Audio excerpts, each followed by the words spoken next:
Music. A part of life that everyone agrees is a necessity. But why is a random esports student talking to me about this? Well, I'm not talking about music in day-to-day life, no. I'm talking about music in video games.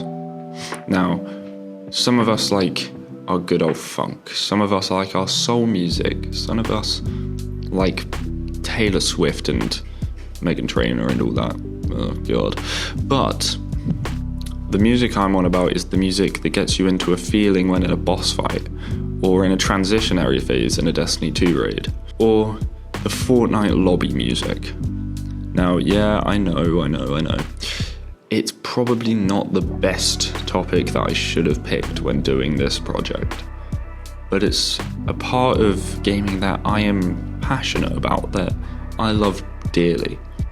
As a Destiny 2 gamer, we've got a lot of music that was made by a composer called Michael Salvatori. Now, he's not going to be the main focus of this entire thing, but what he will be is inspiration for many gamers. From Deepstone Lullaby to the Halo theme, that man composed some of the best music that our generation of gaming has seen to this date. Now, I'm not going to say that he is the best composer, but in my eyes, he's got to be my favourite. And I think that people take him for granted. He may be an old man and he may have been doing music for years on end now, but he has made some of the best music of all time. And the reason for that is how it gets you feeling.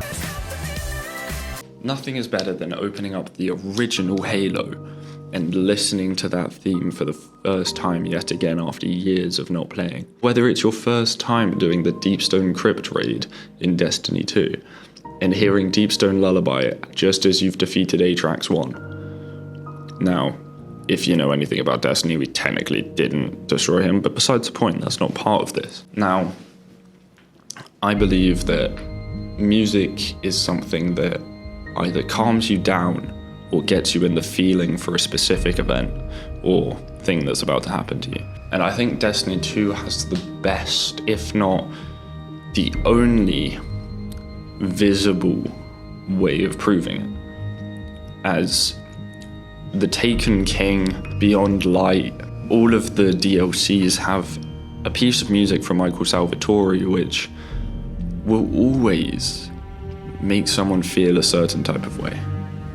Now, as someone that is an avid Destiny 2 gamer, I think that maybe Deepstone Crypt has some of the best music of all time. Now, I'm not going to explain the raid to you because you're probably going to sit there and you're going to get bored of me rambling on and on about all of the lore and all of the secrets in that raid.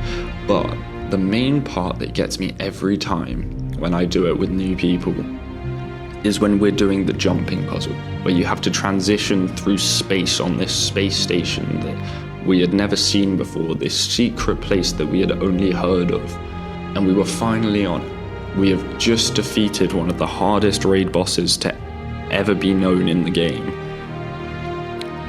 And then you hear this, a symphony that could only be described as magical. Something that, even though you know that there's an impending doom upon you, for some reason you feel calm and content, at ease, almost as though you know everything will be okay at the end. Even though there are multiple nuclear bombs waiting for you at the end, you still think to yourself, you know what? Even if we lose, this is beautiful.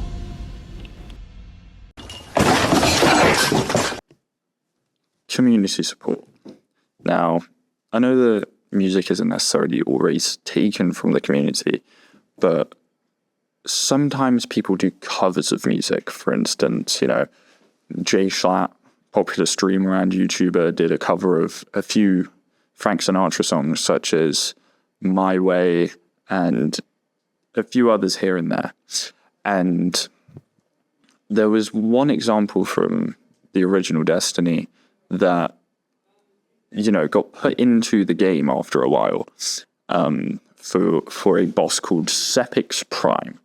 Now, the reprised version of this came out in an expansion called Rise of Iron and brought Sepiks Redux, which was a Siva version of this boss, which is pretty much, it was a virus that took over it and made it anew.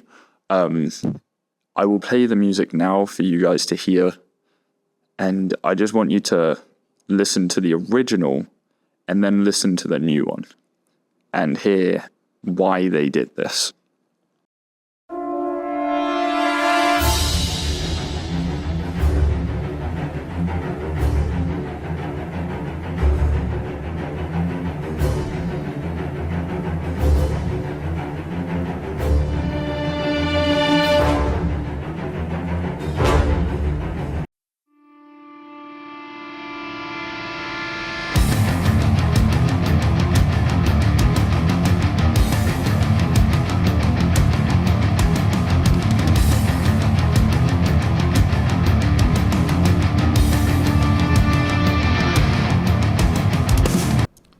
Well, obviously there's a big difference. One of them is electric guitar, the other one is a little bit more classic, and I'm not gonna lie, I kind of prefer the second one. And the reason why Bungie decided to pick this was because Michael Salvatori, who made the original one, I know we're talking a lot about him and I said he's not going to be the main focus, but here we are. And he found the post on Twitter, right? And people were, tweeting at him and being like, hey, look, someone's done some good work that you need to have a look at. So he obviously went to the Bungie executives and said, hey, look, I found this guy. He's got this amazing piece of work that he's done where he's taken my piece of music and he's made his own version. Can we change the theme for this boss, as the new version? And it fits so perfectly between the original version of the boss and the new Siva version, where you've got all of these red tangly wires and these red parasites on it. And it's just, something about it just makes it so, fitting. And it was at this point that a lot of other games started taking community work and putting it into the games, whether it was music, whether it was art, whether it was concepts for skins or weapons. A lot of other games started doing it. Fortnite started doing this, Apex Legends, Call of Duty did it a few times. And, a lot of big companies realized, oh, look, if we get some community support, we should probably have a look at it and be like, we could use this to our advantage. And eventually they did.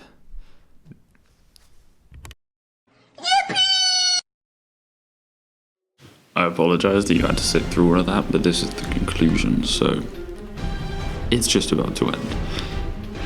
I conclude overall that, music in video games helps a player with an emotion when doing a specific thing. So, for instance, as I mentioned, boss fights or transition phases, they can help either boost the player's motivation, calm them down when doing something, or they can just overall make something have an emphasized beauty to it. I don't think that necessarily that is for everyone, and that everyone feels something when listening to music in video games, as opposed to when they just listen to music normally.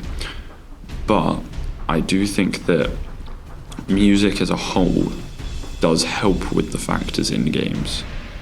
So, King's Fall boss fights, when you're in Shadow of the Erdtree for Elden Ring, music helps emphasize a boss's power or how beautiful a specific thing is.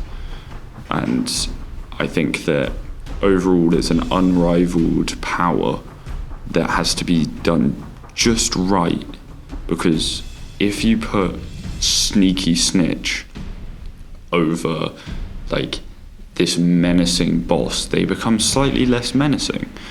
And whereas opposed if you put something such as Rip and Tear over an image of a kitty cat, yeah, don't get me wrong, it might be a little bit funny, but you're also like, is this cat gonna kill me, you know? So I think that music, it helps a lot. It's not the most important thing, but it is important.